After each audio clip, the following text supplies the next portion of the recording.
de esta ave es que es una ave que se descubrió acá en Bogotá. Listo, es una ave que por allá cuando recién la empezaron a describir dijeron como, uff, qué animal tan imponente, merece estar en el escudo de Bogotá. Y no es un águila real por allá de Mongolia, ni de China, ni nada, es un pájaro de acá. Y es esta especie. ¿Quién me puede decir cómo se llama? ¿Quién me puede decir quién es? No, no es un cóndor. Taxonómicamente estamos un poquito lejos. ¿No? Bueno, les presento al águila real de montaña, una de las especies más amenazadas que tenemos en Colombia. Tenemos aproximadamente 50 parejas en todo el territorio nacional. Listo, es una especie que tenemos muy cerca de desaparecer y es con la que nosotros trabajamos principalmente. Pero bueno, hoy vamos a enfocar esta conferencia, esta charla en lo que es la atención y los primeros auxilios, porque para que un ave esté así y tenga la capacidad de volver a volar libre y volver a estar en su ecosistema, tiene que tener un proceso. Y este proceso, lastimosamente, se da cuando pasa alguna eventualidad y el ave está herida, el ave está lastimada, el ave ingresa a una casa, pasa algo. Esta foto la tomé en La Calera, un Troglodytes musculus, un cucarachero, que por acá hay una pareja que tiene nido y son súper peleones. Y estaba al lado de la carretera. Y quiero hacerles pues una pregunta. ¿Qué se les viene a la mente cuando ven este tipo de situaciones? ¿En qué piensan? Entonces vamos a hacer una actividad. Porfa, llenemos el código QR. Vamos a hacer una nube de palabras. Y todo lo que estén pensando lo pueden poner si quieren más de una vez. Creo que el formulario les permite eso. Y llenemos de palabras. Quiero ver qué es lo que más se repite, cuáles son sus percepciones. Y ya les voy a comentar cuáles son las mías.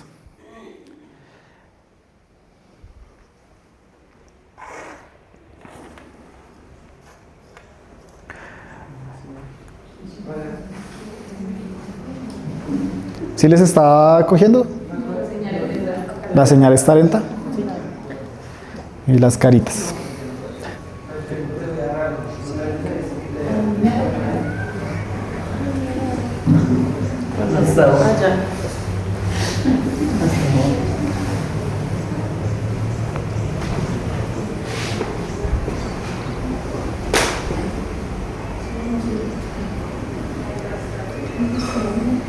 ¿Listo?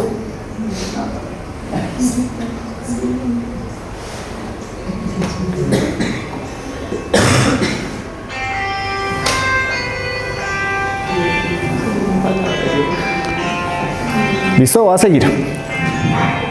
Entonces, tristeza, dolor, ayuda, preocupación. Esos son los motivos que un veterinario tiene para hacer este tipo de cosas. ¿Listo? Estamos conectados y realmente tenemos un mismo interés en hacer las cosas y queremos que las cosas se hacen bien. Como les comento, pues en Colombia hay un protocolo para seguir la atención de estos animales y el protocolo pues finalmente conlleva que el animal llegue a un centro de rehabilitación de fauna silvestre y ahí se le pueda brindar todo lo que es la hospitalización. Lo que ustedes ven como un animalito, ¿cierto? Para mí es un paciente. ¿Y qué es para un médico? Acá hay un médico de pronto, ¿hay alguien que se dedique a la medicina? ¿No? ¿Qué profesiones tenemos acá? ¿Ingenieros? ¿Abogados? Bueno, listo. Para un médico el paciente es, juepucha, o sea, todo lo que yo he preparado en mi vida es para el punto en que yo recibo un animal y tiene que salir bien. Y puntualmente en fauna silvestre yo necesito que todos sean Falcao García cuando los vaya a liberar, que estén en óptimas condiciones y salgan a defenderse los depredadores o a ser depredadores o a seguir el ciclo de la vida de ellos allá en el monte, porque nosotros tenemos nuestra vida acá en las ciudades o en los campos que ya hemos intervenido. ¿Listo? Entonces, hay que dejar de ver de pronto esa visión de que los animalitos, ay, pobrecito, que de pronto es muy indefenso, y no, pues muchos son adultos que están cumpliendo su vida, y así como todos ustedes están desarrollando sus actividades cotidianas normalmente, ellos también tienen este derecho. ¿Listo? Y esto pues nos hace llevarnos a una pregunta, ¿cierto? ¿Hasta qué punto nosotros como personas tenemos el derecho, el deber para intervenir en las decisiones de la vida? ¿Sí? O sea, muchos dirán, es que la vida es solo de Dios. Y nosotros como personas, ¿hasta qué punto podemos quitarle la vida a alguien o decidir sobre la vida de otra persona? Esa es una pregunta clave, saber cuándo hacer las cosas. Pero tenemos estos sentimientos de empatía que nos motivan a seguir pues, ese como instinto de cuidado. Creo que ya muchos habrán leído algunos informes, la fauna silvestre está en un declive gigante, hemos perdido aproximadamente el 70% de nuestra fauna silvestre en los últimos 70 años, y yo soy partidario de que si no cuido lo poco que me queda, dentro de unos años no vamos a tener nada. ¿Sí? Pasa con los glaciares, pasa con las aves, pasa con los ecosistemas. Entonces, pues para mí esta pregunta es desde que yo pueda hacer algo sin intervenir en la vida de otro, pues lo puedo hacer. Por ejemplo, si yo veo una boa comiéndose un azulejo, pues ese ya es el ciclo de la vida. Quitarle el azulejo a la boa implica que la boa pues de pronto no tenga comida. ¿Sí? Y ahí sí es intervenir. Pero si yo veo un cucarachero al lado de la carretera necesitando ayuda, que yo sé que otra persona le hizo daño, siento la necesidad de hacer algo. Y ese es el impulso del médico veterinario de fauna. Pero es importante saber que cuando yo quiero hacer algo, tengo que contemplar el acceso del animal. Entonces, por ejemplo, tengo un búho en un 10º piso. Yo no me voy a atrever por las paredes a sacar el búho porque alguien dijo una vez, vale más un veterinario vivo que un veterinario muerto. ¿Sí? Entonces hay que cuidar eso. Tenemos cuestiones como el riesgo biológico. Nadie me quita que el ave que yo encontré allá abajo tenga influenza. ¿Sí? Y yo tengo que ser consciente que cuando me estoy acercando a la fauna silvestre, puedo estar llegando a contagiarme de algo que de pronto ni siquiera exista. ¿Qué tal que sea la nueva cepa de COVID? Y si ya pasó una vez, puede volver a pasar. Y les cuento un chisme, probabilísticamente es más fácil que pase ahora con tantas cosas. Cada año se van multiplicando esas probabilidades epidemiológicas. Y lo otro son las características de la especie. Hay aves que sencillamente están ahí y se quedan quietas. ¿Quiénes saben qué son los guácharos? ¿Quién reconoce un guácharo? Bueno, se los dejo de las tareas porque Colombia tiene un parque nacional natural que se llama Cueva de los Guácharos.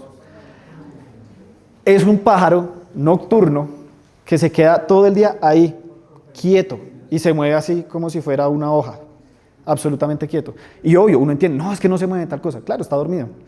Pues usted tampoco va a salir corriendo dormido, a menos de que sea un sonámbulo, que es algo que debería ir al médico, pero pues eso no pasa, ¿sí? Entonces hay que tener en cuenta estas 3 cosas antes de que nosotros decidamos hacer algo. Y antes de hacer algo, hay una discusión importante. Si yo hago algo y cómo lo hago, ¿estoy vulnerando el bienestar animal? Bienestar animal es un término que todo el mundo sabe, pero realmente nadie sabe qué es. Porque todos me pueden decir, sí, es que un animal esté bien. ¿Y qué es estar bien? Sí, porque por ejemplo, para una persona estar bien es estar acampando en el monte, en la mitad de la lluvia, lleno de barro, pero para otra persona estar bien es estar en su casa, en una cama, con una colcha de plumas. ¿Cierto? Para unos está bien venir acá a las 5 de la mañana a pajarear, y otros van a decir, como eso es estar bien, usted está enfermo, está loco. Entonces, la ciencia del bienestar animal se ha desarrollado con estas 5 dominios, son unos 5 pilares. Lo primero es la nutrición. Entonces, ¿qué es una nutrición correcta? Es una nutrición que se adapte a las necesidades de nuestra ave, de nuestro paciente, de ustedes mismos. No es lo mismo lo que comen ustedes a que come Egan Bernal, ¿cierto? Hay nutriciones positivas, nutriciones negativas. Entonces, por ejemplo, casos que pasan mucho, loritas de tráfico ilegal que están en la casa. Es que yo tengo la lorita súper bien. ¿Qué le da a comer? Pan con chocolate. Las metilxantinas del chocolate generan daño hepático en la lora. O sea, la lora está sufriendo una intoxicación crónica. Eso no es estar bien. Pero pues para la persona aparentemente va a estar bien. Sí, entonces, ¿qué pasa? Con el bienestar animal hay muchas cosas que se han logrado demostrar con el tiempo. Pero lastimosamente, como es un tema que mueve tanta sensibilidad, de pronto hay muchas personas que tienen una visión un poquito tergiversada de la cosa. Y es una invitación que les quiero hacer. Cuando vayamos a rescatar aves, hay que asesorarnos en la especie, porque vamos a adecuar diferentes entornos. Nosotros no podemos alojar de pronto una piranga, ya aspiro y espero que muchos sepan que es una piranga, ¿cierto? A cómo vamos a alojar un águila real de montaña, ¿cierto? O de pronto me encuentro una serpiente sabanera o una iguana. Todas las especies van a tener necesidades nutricionales de entorno diferentes. De salud física nos encargamos los veterinarios. ¿Listo? Yo entiendo que para eso hay que tener una carrera y yo sé que a ustedes no les voy a exigir que me hagan un examen clínico, no, que el TPR del paciente los deje locos, ¿cierto? Entonces, eso fresco nos lo encargan a nosotros, pero para eso necesitamos ver el paciente, porque para consultas virtuales ya tenemos suficiente con las EPS. Conductas. Hay animales que tienen sus conductas. Para esto, ¿cómo se desarrollan? Diga el biólogo, depende de la especie. Tenemos especies que tienen que criarse con los papás, que tienen que aprender, y otras que nacen y prácticamente ya están listas para la vida. Una tortuga marina. Lo único que tiene que hacer es correr al mar, que no se la coman y hágale. Ya sabe hasta cómo migrar y toda la cosa. ¿Listo? Si nosotros satisfacemos todos estos dominios, ya podemos empezar a hablar de un dominio mental. ¿Y ustedes creen que un animal puede sentirse feliz? ¿Puede sentirse triste, frustrado? Cuando uno vive con animales todo el tiempo se da cuenta que sí. Entonces muchos animales víctimas de tráfico, la lorita que tiene en la casa, no sé si han visto que se arranca las plumas, eso es la misma estereotipia de pronto de la persona que se come las uñas, que se come el pelo, que empieza a rascarse la piel hasta que se saque sangre. Entonces le dice, es que yo la tengo bien, si está tan bien, ¿por qué no tiene plumas? Porque mentalmente el animalito necesita un reto, necesita algo para hacer, algo para distraerse.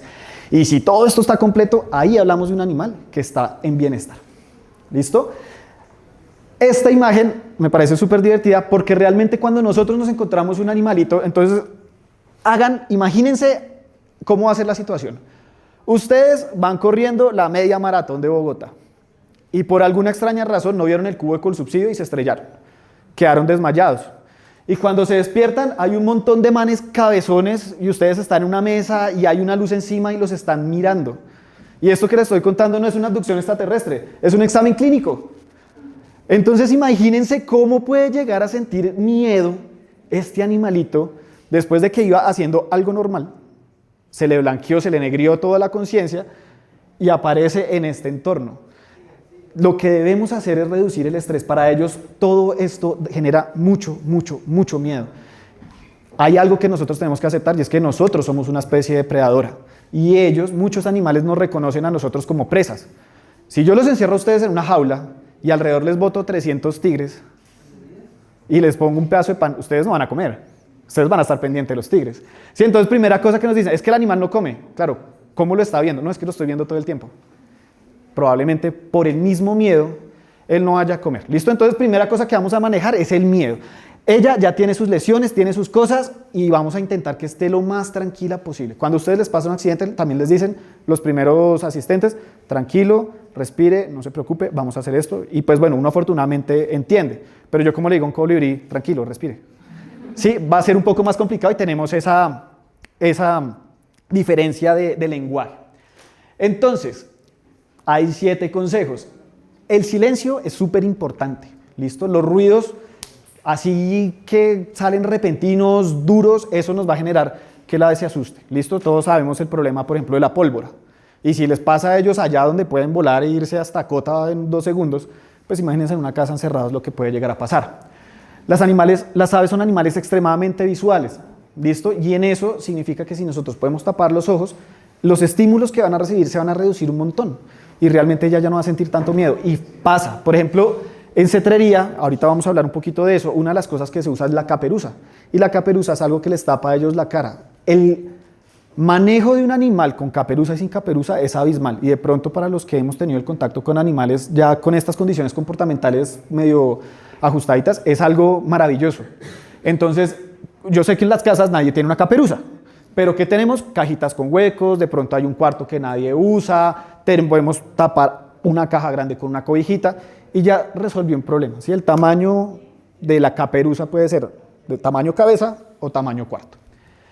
No humanizar. ¿Listo? ¿Qué pasa? Nosotros tendemos, y yo entiendo el cariño y la ternura que dan animales, por ejemplo, un polluelo de chotacabras es la vaina más linda que pueda haber, un polluelo de megascops es un furby que pía, es divino, y yo entiendo que todo el mundo va a tener siempre la faz de, ay, qué quesito, pero volvemos a lo que hablamos antes. Imagínense que ustedes eran niños de 10 años, se perdieron y después están en una nave extraterrestre, eso es lo que siente un megascops. ¿Sí? Entonces tratemos de no apapicharlo, no consentirlo, sino darle a él su espacio. Ya vamos a hablar un poquito más de polluelos porque tengo ahí como de las cositas más comunes, pero necesito esta introducción. Si es posible, preparar el alojamiento antes de capturar el ave. ¿Por qué? Porque nos encontramos un pájaro y yo lo cojo y después empiezo a hacer todo con una mano. Pues es mucho más complicado que si yo le puedo decir a Has, tenlo ahí, voy a listarle una cajita, aquí está tranquilo, listo, cojámoslo. La manipulación que pudo ser 15-20 minutos se redujo a 2. Y eso en bienestar animal pesa mucho. Hagan de cuenta, yo pongo en unos talleres que dictamos con la fundación un ejemplo, y es que el estrés y el bienestar animal funciona como una tarjeta de crédito. ¿Listo? Ya les voy a comentar cómo es eso. A veces no podemos capturar el ave. Listo, observémosla, que alguien la esté mirando. No, llamaron a la Secretaría de Ambiente, es que se demoran tal cosa. Bueno, pues no van a llegar, necesitamos que alguien la esté mirando mientras miramos qué solucionamos. Porque nos fuimos, nos devolvimos y el bicho ya arrancó para otro lado. Y por ejemplo, que es un búho que esté con el ala lastimada, pues va a arrancar corriendo, o sea, es su instinto. ¿Sí? Y de pronto lo atropella un carro, que esperemos que no sea el final. ¿Listo? a veces necesitamos ayuda. Los veterinarios que trabajamos con esto a veces necesitamos ayuda. Gilder, que es el biólogo de la fundación, a veces le decimos, sostenga el ave, necesito revisarle la pata porque tiene alguna lesión o algo, y él me estira la patica y yo ya puedo con mis 2 manos hacerlo. No les dé pena pedir ayuda, ¿listo? Y para eso hay redes sociales, tenemos una red de apoyo grande y pues afortunadamente el entorno pajarero es bien gregario, entonces se apoya bastante. Y yo creo que lo que más me preocupa a mí son los nervios. ¿Por qué? Porque a veces yo no sé quién está más asustado, si el pájaro o la persona que se encontró el pájaro. Entonces está esta técnica que se llama grounding, que es como para que toda esa ansiedad y esos nervios del entorno en el que estamos se pueda disipar un poquito. 5 cosas que podamos ver, 4 cosas que podemos tocar, 3 cosas que podemos escuchar, 2 cosas que podemos oler y 1 cosa que podemos saborear. Nosotros estamos así, no, es que se estrelló este pájaro, ¿qué hago? 5 cosas que puedo ver, el pájaro, el piso, el carro, el edificio, el árbol. 4 cosas que puedo tocar, la caja, la cobija, mi camisa, el pájaro. Y así, y de verdad cuando ustedes acaban van a estar un poquito más tranquilos y esa lucidez les va a permitir accionar de una mejor manera. ¿Por qué? Porque la preocupación no elimina el dolor de mañana, pero sí la fuerza de hoy. ¿Listo? Puede pasar que hasta incluso alguien se desmaye porque vio sangre. Y pues si llegó el pájaro y está la persona y llega alguien a ayudar, pues ¿qué van a atender primero? La persona. ¿Sí? Entonces es importante que esto esté siempre bien con el corazón claro y la mente también clara. Entonces, vamos a hablar del estrés. El estrés también es un término que ahorita sale en todo lado, hasta en los periódicos, ¿no? Que le dieron alta porque estaba estresado al proceso judicial y todo eso. El estrés realmente es un proceso normal y es un proceso bueno. ¿Por qué? Porque es la fluctuación de unas hormonas en el cuerpo. La principal es la adrenalina y el cortisol. ¿Listo? Entonces el cortisol es la hormona que se nos va a mantener todo el tiempo. La adrenalina es que pasa, por ejemplo, si ahorita se cayera esto, ¡pum!, todos liberamos adrenalina y salimos corriendo y somos súper fuertes y bien, bacán. Pero el cortisol es la hormona que nos despertó esta mañana, nos hizo ir al baño, nos hizo desayunar y cuando se nos estaba haciendo tarde nos hizo correr. ¿Listo? Entonces, si se dan cuenta, todo tiene su función. Y ya, se nos hizo tarde, se subió el cortisol, llegamos, se bajó el cortisol. Llegó la hora de almuerzo, se subió el cortisol, almorzamos, se bajó el cortisol. Y así va a ser todo el día y todos los días de nuestra vida pasan estos procesos y nosotros nos damos cuenta. ¿Cuándo podemos hablar de algo que se llama diestrés? Que es cuando estas hormonas no bajan, sino que se mantienen en el tiempo. Entonces, por ejemplo, les dio hambre esta mañana y no pudieron desayunar esta mañana, no pudieron almorzar hoy, no pudieron cenar en la noche, mañana tampoco comen nada y duran así 10 días. El cortisol se dispara y activa otras vías metabólicas para que su cuerpo tenga energía. ¿Listo? ¿A costa de qué? De la misma funcionalidad del cuerpo. Es algo ya de supervivencia. Entonces, cuando dicen que el ave se estresa, si el ave siempre se va a estresar un poquito, intentemos que no llegue al estado de diestrés. ¿Listo? Ese es el objetivo, que ella esté lo más equilibrada mental y fisiológicamente posible. ¿Listo? Bueno, sigamos.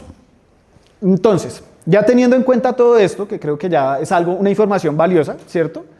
Vamos a encontrar diferentes cosas por las que vamos a encontrar aves. Entonces, tenemos de pronto la que más está ahorita, es Rebeca, la Colisiones de Aves.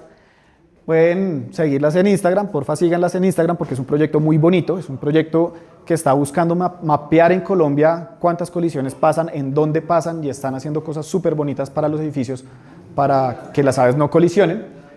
Lastimosamente hay pájaros que pueden llegar a morir ahí, una piranga de estas puede volar a 70 kilómetros por hora, imagínense estrellarse a 70 kilómetros por hora, si las personas se mueren pues obviamente las aves también se van a morir, entonces pues nos puede pasar. Obviamente en vida silvestre también pasan cacharros, entonces a veces las águilas no calculan bien una percha y se cascaron y cayeron y nos ha pasado. Yo he recibido pescadoras con astillas de árboles porque no supieron cómo poner las patas. Hace 2 años recibimos una águila arpía con un proceso terrible, murió y cuando la abrimos pues una espina de un puercoespín se le había atravesado en el esófago y le generó una infección. Son cosas que pasan y a los animales también le pueden pasar esos accidentes y pues bueno, ahí sí nada que hacer. Tenemos agotamientos, sobre todo migratorias, todo esto vamos a hablar ahorita un poquito, ¿listo? Tenemos el ataque por nuestros animalitos, nuestras mascotas, que también hay que tener buenas técnicas de cuidado, de responsabilidad. Yo tengo 3 gatos y ninguno sale para evitar estas cosas. Y tenemos los polluelos y los volantoncitos, por ejemplo ese chiquitín de Acio clamator. Listo, entonces, acá es donde yo hago la cuña publicitaria. Rebeca es la Red Bogotana, y así nació Red Bogotana de Colisiones de Aves.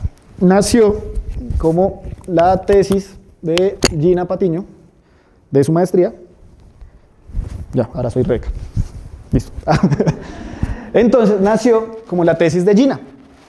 Y pues ella se hizo una pregunta, bueno, ¿por qué se están estrellando las aves? ¿Qué está pasando? Vamos a investigar en Bogotá qué pasa, cuáles son los edificios y en dónde se están distribuyendo y qué podemos hacer. Creció mucho, creció exponencialmente y ahorita pues se recogen datos de toda Colombia. ¿Listo? Este es el formulario en el que nosotros podemos reportar las aves. Ellas tienen ahí una serie de preguntas para determinar cuáles son las causas, cuáles son los factores de riesgo y cómo llegar a mitigarlas. Entonces, porfa, si quieren le pueden tomar un pantallazo a eso o guardar por ahí el QR. Yo siempre lo tengo abierto en Google Chrome en el celular, nunca cierro la pestaña, por ejemplo. Y bueno, llegan las aves, van volando a 70 kilómetros por hora, los halcones peregrinos alcanzan 300, hay migratorias que llegan a 150, diferentes velocidades. ¿Y cómo va a ser el impacto? Entonces voy a traer una reinita. Está la reinita. ¿Listo? Y la reinita va volando. ¡Frum! Viene Canadá y va a pasar esto. Un primer impacto va a dar en la cabeza o en el pico, si va mirando hacia enfrente. Puede que la cabeza se tuerza, se va a pegar en lo que es el collar óseo, ya les voy a mostrar un poquito más puntualmente qué es, y va a caer, ¡pah! Y cuando se cae, va a pegarse en todo el vientre. ¿Listo? Entonces, ¿qué podemos tener? Podemos tener traumas craneoencefálicos, fracturas de las clavículas, de las costillas, de eso, y ellas tienen un hueso. Ustedes han comido pollo.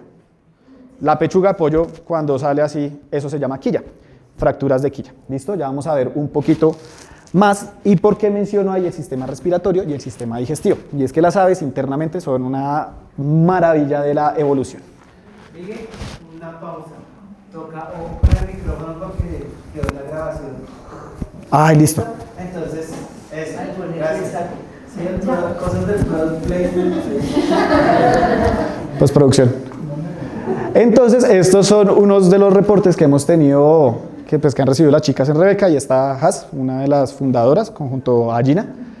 Y estos son los datos que se han recogido. Entonces, vean las estadísticas. Octubre es el mes con más colisiones. ¿Por qué? Porque llegan las migratorias. Sí hay más reportes que otros años. También no siento que sea porque han llegado y se han estrellado más aves, sino porque la gente está conociendo y está reportando más. Pero esto nos permite a nosotros tener una fotografía de cuál es la situación actual y cómo podemos nosotros mejorarla. ¿Cuáles son los animales que más colisionan? Y puras migratorias. Cuco americano, el virio oliváceo y el zorzal de Swainson, Catharus ustulatus. ¿Listo? ¿Qué podemos hacer? Ahorita pueden pasar por el stand. Yo creo que Has les puede explicar un poquito mejor. ¿Quieres? Pues realmente digamos que son datos que buenos días. Son datos que hemos recogido desde el 2023 y como nombraba Miguel, pues no es que haya más colisiones ahora que antes, eso no lo sabemos. Realmente lo que sí sabemos es que cada vez más personas están conociendo la mujer y seguramente pues están reportando más. Por ahora pues sabemos que más o menos el 70% de las aves que nos están llegando corresponden a aves migratorias y que casi el mismo porcentaje son aves que nos llegan muertas, que llegan porque pues han perdido la vida contra el ventanal. Y lamentablemente pues muchas de ellas las personas creen que después de liberarlas, en el caso de las aves que llegan con vida, que llegaron heridas, muchos de ellos nos dicen como, no, el ave después voló y quedó perfecta, pero son aves que justamente por todo lo que está explicando Miguel, pues pierden la vida minutos después o horas después. Entonces, pues no, eso. Yo creo que ya después cuando ingresen al portal web y demás, van a poder encontrar toda la georreferenciación de los datos que nosotros tenemos para entender en qué lugares hay más colisiones, cuáles son las especies que más están colisionando. Acá tenemos las migratorias, pero también tenemos el top de las residentes que más colisionan, por qué colisionan esas y por qué no. Algunas de ellas pues están siendo objeto de investigaciones que estamos desarrollando, por ejemplo, con la Universidad Javeriana. Entonces, bueno, seguramente en el portal web y en las redes sociales van a poder enterarse de los avances en investigación que estamos teniendo. ¿Listo? Gracias, Has. Es un muy buen proyecto, de verdad que es excelente y nos permite a nosotros. ¿Cuál es la mejor medicina? La preventiva, porque uno no se enferma. y esto es medicina preventiva. ¿Sí? Estas acciones de conservación para mí son medicina y me evitan a mí tener pacientes. El mejor paciente es el que no llega porque no está enfermo. Sí, sencillamente es así. Listo, entonces tenemos diferentes situaciones. Los búhos, en general Acio stygius es un búho precioso, es hermoso, pero es un búho absolutamente de malas. ¿Por qué? Porque todo lo malo que le puede pasar a un pájaro le pasa a Acio stygius. Listo, entonces tenemos este pacientico. Este es un paciente que cuando ustedes escuchen que el veterinario dice es que está deprimido, no está triste, sino que no está respondiendo a los estímulos como debería responder. Ahorita todos están alertas. Si yo aplaudo, pisoteo, grito, saltan. ¿Sí? Pasa. Pero cuando yo hago eso con un paciente deprimido, me responde muy lento, solo hace como cuando ustedes tienen fiebre. ¿Sí? Entonces cuando uno dice no, es que está deprimido, pasa eso. No hay una reacción como inmediata a las cosas. Pero esta especie tiene cara de borracho a veces. Y es normal. Los búhos son así. Los búhos tienen como esa laxitud en los músculos faciales en los que solo con actividades normales parece que estuvieran llevados. Y esta foto tiene algo súper interesante. Y es que, por ejemplo, una de las cosas que evalúan los médicos cuando hay un trauma craneoencefálico es que dicen ¿cuál es el tamaño de las pupilas? ¿Están iguales? ¿Por qué? Porque el cerebro se divide y hay pares craneales. Hay nervios que bajan y pues inervan cada parte de la cabeza. Y hay uno que, pues hay dos pares que son los de los ojos. Cuando hay asimetría en las pupilas, hay un daño ahí. Y a nosotros ya nos permite suponer que puede haber un daño neurológico considerable. Los búhos y en general las aves lo tienen de manera natural, normal, les puede pasar y sencillamente están bien. Si son observadores de pronto detallistas, alcanzan a ver que la pupila derecha está un poquito más grande que la pupila izquierda. Pero es normal, sí, sencillamente él se está comiendo su garza y está súper contento con su garcita. Y está diciendo, ¡uy, qué rico! Listo, y tenemos el caso, son divinos, yo sé, son hermosos, pero son absolutamente de malas. Este man se pegó y se laceró ahí el pico. Listo, no sabemos con qué se pegó. ¿Qué pasa? Estas especies nocturnas son muy susceptibles a las colisiones con vehículos. ¿Por qué? Porque hacer una persecución en una vía pavimentada donde no hay obstáculos es mucho más fácil que hacerla en el bosque, ¿cierto? Y ellos ven la presa más sencillo y no tienen que estar maniobrando ni nada de eso. Y ellos van buscando, el disco facial de ellos les sirve como un radar. Van buscando el ratoncito con sonidos, buscándolo, llega un carro de frente, se encandilaron, no supieron qué hacer y los atropellaron. ¿Listo? Entonces hay que respetar los límites de velocidad y no manejar con luces altas. La cuña. Se me trabó.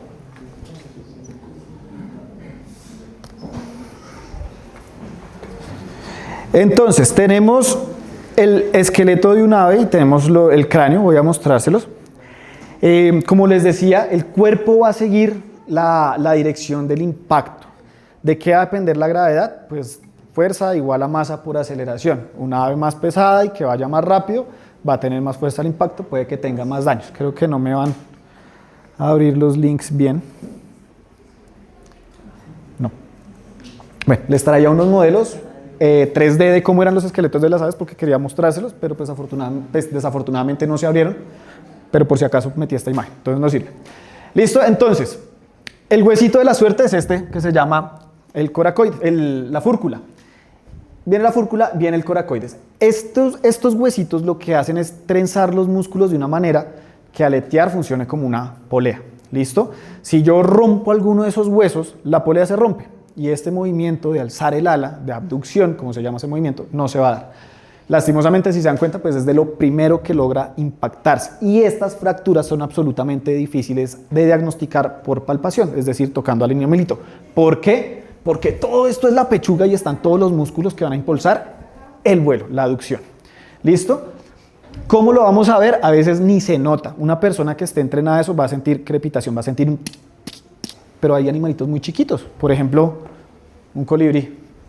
¿Y ustedes cómo creen que se logra diagnosticar en un colibrí estas cosas? Sí, requiere personal especializado. Y precisamente por esa razón no todos los veterinarios estamos capacitados para atender este tipo de animales. ¿Sí? Requiere una educación y una sensibilidad diferente y la anatomía es muy diferente. ¿Listo? Y estos son las costillas. Las aves también respiran muy diferente a las que respiramos nosotros. Nosotros respiramos por el diafragma, ¿cierto? Y de pronto hay alguien que haga yoga, le dicen inhale y ustedes sienten como el diafragma y exhale y se mueve el diafragma. Las aves funcionan como un fuelle. Entonces tenemos la columna vertebral, tenemos la quilla y van a hacer esto. ¡Fum! Se abre esto y genera la presión negativa, entra el aire, ya vamos a ver un poquito más del proceso respiratorio. Ellas usan esto para termorregular, para aligerar un poquito el peso del cuerpo y es un sistema muchísimo más eficiente para la captación de oxígeno que el que tenemos los mamíferos. Y cuando cierran, sale todo esto. ¿Listo? Entonces, una fractura en cualquiera de estos lados, lastimosamente, ¿qué va a hacer? Que se llene de sangre todo el cuerpo del pájaro. Y eso va a ser algo súper complicado de diagnosticar. Necesitamos un equipo de radiografía, necesitamos un ecógrafo. Nosotros solo palpándolo no vamos a saber. Ustedes han visto, yo qué sé, Doctor House, tiene hemotórax y sale el chorro de sangre. Es así, pero ellas funcionan diferente porque como no tienen diafragma, todo esto es una cavidad en la que están todos los órganos. Está el corazón, está el hígado, está el estómago, están los intestinos y ellas tienen 2 estómagos. ¿Listo? Entonces, si nosotros nos demoramos de pronto atendiendo ese tipo de cosas, pues puede complicarse un poquito más. Y ahí es cuando toca hacer la entrega del ave. ¿Listo? La mayoría de aves se aturden únicamente, pero yo no sé, de pronto los que manejan moto. Si es que se cayó de la moto, está totalmente consciente, pero tiene el casco puesto. No se lo quiten hasta que lleguen los médicos. ¿Cierto? O no dejen que se duerma hasta que lo revisen alguien, porque tiene que hacer toda la evaluación neurológica de los pares craneales y de la médula espinal para determinar que pues efectivamente no ha pasado nada. Pero si yo les digo a ustedes, no, es que tiene disminuida la sensibilidad profunda y no hay sensibilidad superficial, no me entienden. Y yo entiendo, o sea, es perfectamente normal porque no son médicos veterinarios, ni médicos. Pero pues la idea es que alguien que sepa pueda evaluar este tipo de cosas para que efectivamente nuestro paciente, nuestra ave, pueda volver a volar libremente. ¿Listo? Colisiones, ¿qué vamos a hacer? ¿Cómo vamos a inmovilizar las posibles fracturas? Y muchas veces hemos tenido el afán de vendar las aves. Como les mostré, el cuerpo de ellas es súper diferente. Pasa algo con los huesos. ¿Cuánto se les demora a una persona una fractura de uno de estos huesos, del radio? Unos 2, 3, 4 meses. ¿Sí? En un ave que no haya desplazamiento, en 48 horas ya puede estar cicatrizando. Y si nosotros vendamos mal y el ala no le queda así, sino así, no va a volver a volar. ¿Sí? Porque refracturar en ellas, lastimosamente, por su mismo sistema óseo, no es algo considerable como si puede llegar a pasar en personas. Entonces, ¿qué es lo que vamos a hacer? Vamos a dejarla en una cajita, tranquila, que ella no se vaya a mover, porque además los asios, como les decía, son animales hermosos, pero son supremamente de malas. ¿Cuál es la reacción de ellos cada vez que ven a alguien? Mandar las garras. Y como tienen el ala colgando, las garras le van a alcanzar a lastimar su misma ala, hasta que se la arrancan. Y se los juro porque pasa. Entonces, ¿cuál es lo mejor? Dejarlos lo más tranquilo posible. Vamos a reducir todos los estímulos. Yo entiendo el afán de darle de comer, pero si ustedes se parten el brazo y les sale así el hueso, ¿ustedes van a buscar un roscón? No, ustedes van a buscar un médico, ¿cierto? Entonces ahí es donde nosotros llamamos a alguien que nos pueda colaborar y hacer una radiografía y hacer una cirugía para este tipo de cosas. ¿Listo? ¿Qué cosas que me han pasado? Llega el animal perfectamente en la caja con huequitos, súper tranquilo, y llega una rapaz y le dejaron carne ahí al lado. No, es que de pronto le da hambre y come. Listo, válido. Pero usted lo trae desde Tocaima y llegó hasta acá con todo ese pollo, llega picho, llega de gusanos, llega lleno de moscas y las moscas se le pararon al búho y le contaminó el ala y ya toca amputarla. No les den nada. O sea, vean que a veces por querer hacer más, y quiero que esto quede, a veces lo más mínimo es lo más simple. Y un profesor que teníamos decía, téngalo sencillo. Si usted lo tiene sencillo lo va a manejar. Si lo complica, se va a enredar. Pueden haber diarreas, parálisis de miembros, hemorragias.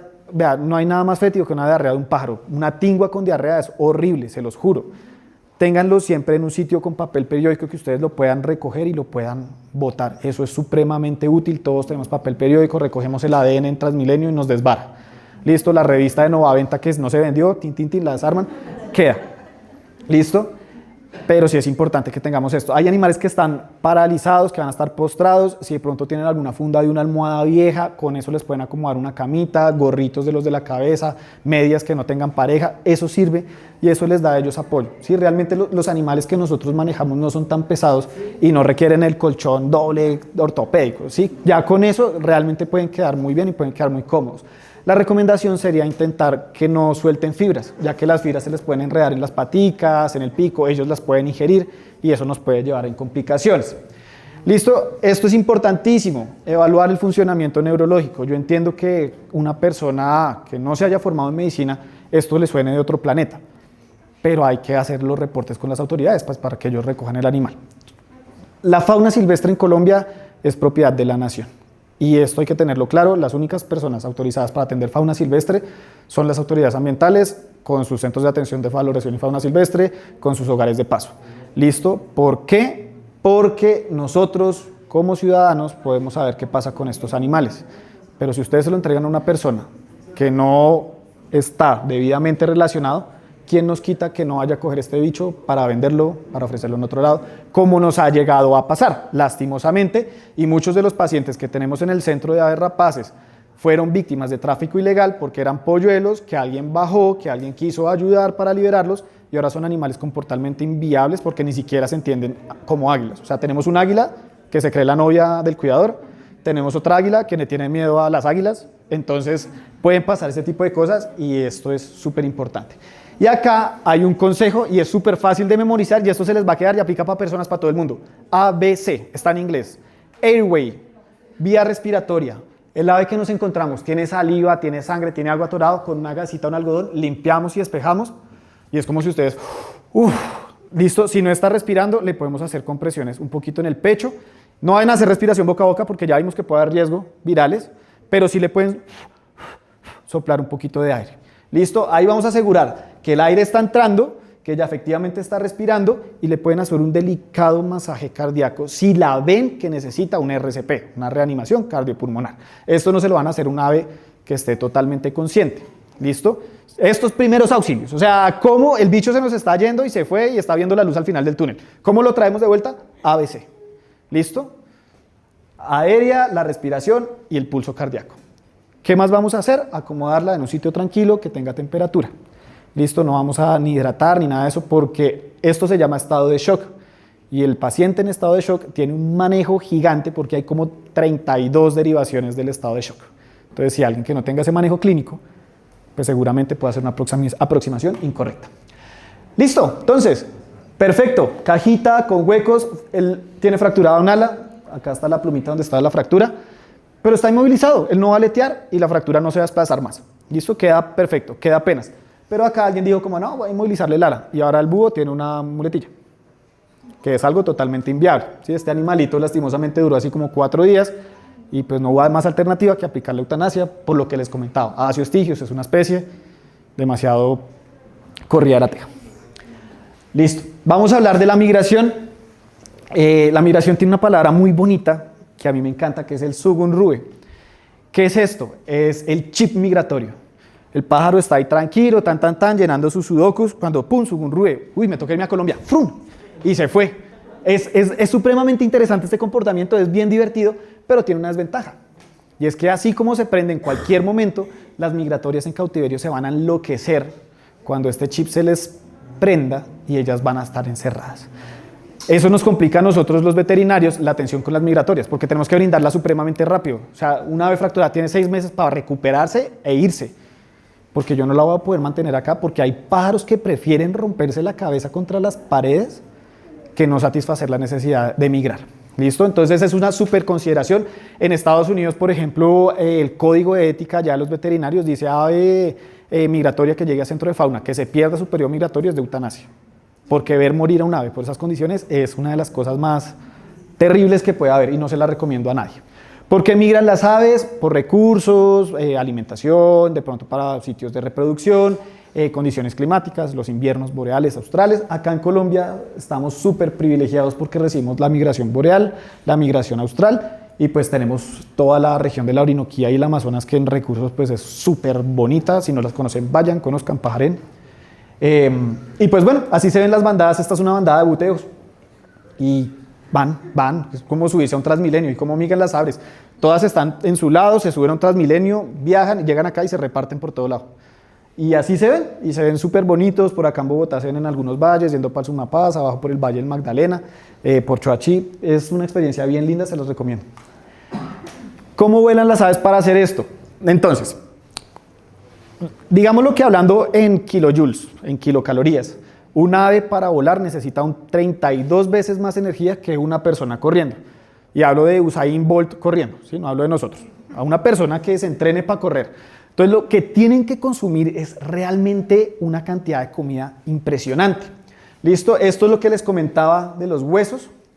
Este es el músculo supracoracoideo y esto es lo que hace, ¡pum!, se levantó el ala y los pectorales la bajan. Va a generar unas diferencias de presiones que finalmente es lo que lleva a que haya una fuerza de sustentación y de empuje. Así como funcionan los aviones, prácticamente iguales funcionan las aves. Solo que estas funcionan a bases de mosquitos, fruticas, carne y no a base de gasolina. Arriba hay un diagrama de cómo es el sistema respiratorio. Entonces el sistema respiratorio de nosotros es un sistema con corriente, es decir, que la sangre sigue el mismo flujo de nuestro sistema respiratorio y del aire que va entrando. Las aves tienen uno de corriente cruzada. Entonces, si se dan cuenta, los rojitos son los vasos sanguíneos y lo blanquito es por donde va el aire y es como una red que va interrumpiendo el flujo de aire y eso hace que sea como 1.7 veces más eficiente ese sistema respiratorio que el de nosotros. ¿Listo? Entonces, esto también les permite que, por ejemplo, pájaros playeros, los chorlitos, puedan llegar volando a 6.000 metros de altura y caer en Bogotá y no darles soroche. ¿Listo? Ahí dato de cóctel. ¿Qué pasa? Bueno, ¿y cómo es la alimentación pues para hacer todo esto? Hay diferentes tipos de alimento, ¿listo? Lo que más aportan energía son los insectos. Los insectos digamos que son una vaina súper buena en grasas, proteínas, pocos azúcares. Tenemos las frutas que pues ya están más ricas en azúcares y tenemos pues la carne de las rapaces que realmente es un alimento energéticamente muy pobre, pero pues así evolucionaron ellas, no podemos hacer nada contra eso. Ellas antes de migrar van a comer y van a comer muchísimo. Entonces tenemos una escala que nos permite mirar a nosotros la condición corporal. ¿Qué es esto? La relación de músculo y grasa que hay contra los huesitos. Entonces, por ejemplo, personas flacas tienen una condición corporal baja, ¿sí? Digamos porque hay personas endomorfas, ectomorfas, etc. Y una condición corporal baja es 1 o 2. Y ustedes cogen a su pajarito que se lo encontraron y van a ver que la quilla sobresale y el músculo hace esta forma cóncava, ¿sí? Como que hace de esta manera. Cuando el ave está sobrecondicionada, entonces por ejemplo una migratoria antes de arrancar va a estar en condición 4 o 4 o 5. Ustedes tocan la quilla y antes el músculo sobresale la quilla. ¿Listo? Esto es lo que hacen de pronto, no sé si ustedes vieron este tipo que pasó nadando el estrecho de Bering, que él se sobrecondicionó hasta 4, 4, 5 y empezó a nadar de Asia a América y cuando llegó estaba en una condición como 2, 2, 5, bajó como 15 kilos, una vaina así. ¿Listo? Es para prepararse para este tipo de actividades. Y acá nosotros medimos pues qué tan flaco está el ave, porque siempre vamos a enfrentar, ¿será que está muy flaco porque no ha comido, le ha pasado algo? Obvio, no ha comido. ¿Ustedes han corrido alguna maratón? Después de que acaban están rendidos. Imagínense ahora volar 8.000 kilómetros. Van a quedar muy, muy cansados. Esto fue algo que me pareció súper bonito cuando estaba leyendo y es que entre más fría la temperatura, el pico es más chiquito y a más caliente es más grande. Les sirve a ellos también para termorregular. Y a veces, no, es que la forma del pico nos indica qué comen. Sí, también, pero también como que nos puede indicar el gradiente de altitud en el cual se distribuye el animal y eso es súper, súper interesante. Listo, entonces llegaron los pájaros volando, tan, y llega en una condición corporal baja y nosotros vamos a hablar de un balance energético negativo. ¿Por qué? Porque nosotros con lo que comemos a diario tenemos una tasa metabólica basal y esa la suplimos con el desayuno, las medias nuez, y si quemamos 2.000 calorías solo respirando y pensando, tenemos que comer 2.000 calorías para respirar y pensar. Si hacemos ejercicio, de pronto tenemos que comer 700 más. Entonces esas 700 más las vamos a completar con otras cositas. ¿Listo? Esta es la fórmula por la cual se determina ese requerimiento energético que tienen las aves y tienen algunos multiplicadores según la condición corporal del ave. Entonces, por ejemplo, aves enjauladas se multiplica esto más su gasto normal de actividades que puedan realizar en 1.3 a 1.5. Pero tenemos aves con un ejercicio muy activo hasta 2.6 veces más. ¿Listo? Entonces esos son pájaros que van a llegar a comer muchísimo, van a comer un montón. Tenemos que saber qué comen nuestras aves para determinar esto. ¿Listo? Este es un mapa de Birdcast del 22 de octubre de los mapas migratorios. Creo que ya quedan poquitas, están llegando ya casi todas, no demoran llenarse esto de pájaros. Entonces, pues siempre van a decir, no, si llega tan flaco, pues vamos a darle a comer. Bueno, ¿qué pasa? A nivel corporal, fisiológicamente ocurre algo que se llama el síndrome de realimentación. Entonces, por ejemplo, las personas que se pierden en la selva, 10, 15, 20 días, cuando llegan al centro hospitalario, ¿qué es lo primero que hacen? ¿Darles de comer o dicen, no, vamos solo a hidratar? deshidratar. ¿Por qué? Porque nosotros tenemos dos hormonas en el cuerpo que nos regulan los niveles de azúcar en la sangre, la glucosa y, la glucógena y el glucógeno y la insulina. ¿Sí? Se me olvidó. Ahora me confundí yo. Entonces, ¿qué pasa? Cuando sucede esto, la glucosa baja y va a bajar la insulina, ¿cierto? Y eso alcanza unos niveles casi que metabólicos basales porque el cuerpo está intentando sacar azúcar de donde haya para funcionar. Cuando yo le doy azúcar, el azúcar en sangre vuelve y sube de una y de una vez va a subir la insulina. Con tan mala fortuna que la insulina también mueve lo que es el fósforo, el magnesio y el potasio. Y estos iones son súper importantes para el funcionamiento cardíaco. Entonces, si yo muevo el azúcar y se mueve la insulina, paralelamente se van a mover todo esto y ¿qué me va a terminar? Arritmias cardíacas, convulsiones, el paciente se va a desfallecer y puede llegar a morir. Si yo no le doy a mi animal los suficientes iones para que él después de comer pueda sostener su gasto cardíaco, pues sencillamente lo voy a matar dándole comida, que suena muy paradójico, pero pues así funciona la fisiología y así es como se ha escrito y pues ¿quién lo va a cambiar? Nadie. ¿Listo? ¿Cuál es la invitación? Darles agüita. Si no tienen agüita, y lo más indicado sería solución salina fisiológica. ¿Qué pasa? Que esto sabe feo y hay aves que no les gusta y van a empezar a escupirla y a botarla por todo lado, pero hay mañitas para dársela, hay con mucho cariño. ¿Listo? Entonces vamos a encontrar que llegan aves deshidratadas y ya les voy a enseñar cómo hidratarlas para que este síndrome de retroalimentación no nos suceda. Esto puede durar más o menos 24 o 48 horas que el paciente debe durar en hidratación antes de introducir dieta. Vamos a evaluar, bueno, pregunta, ¿qué ave es esta? ¿Qué especie es? ¿Quién se ha pasado por el stand de la fundación?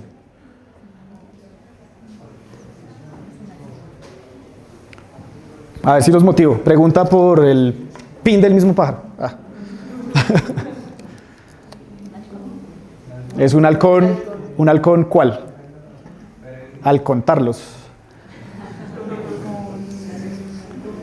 Solo hay 6 halcones en Colombia, entonces está fácil. Es la versión... pero no sé No. si el pico es No. Es el primo costeño del halcón, el primo neotropical del halcón peregrino. No, en el palo y se te fue por fuera. Bueno, nada, me quedo con el pin. Esta es una halcón pechinaranja. Listo, es Falco deiroleucus, una de las especies de halcones más raras que tiene en Colombia y como se dan cuenta casi nadie los conoce.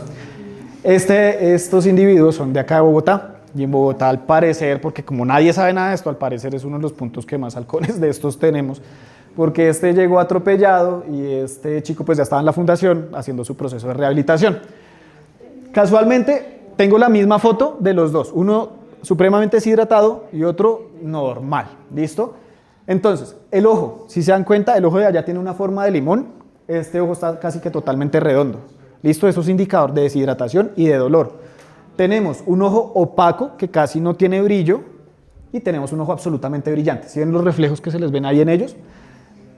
Hay algo en las alas, más o menos así es la forma de un ala, y por acá va a pasar una vena. Esa se llama la vena ulnar, que es donde nosotros ponemos catéteres, tomamos muestras de sangre, todo eso, y es ahí donde nosotros miramos el tiempo de llenado capilar. En las aves tiene que ser inmediato. Si se demora un poquito más es porque está deshidratada.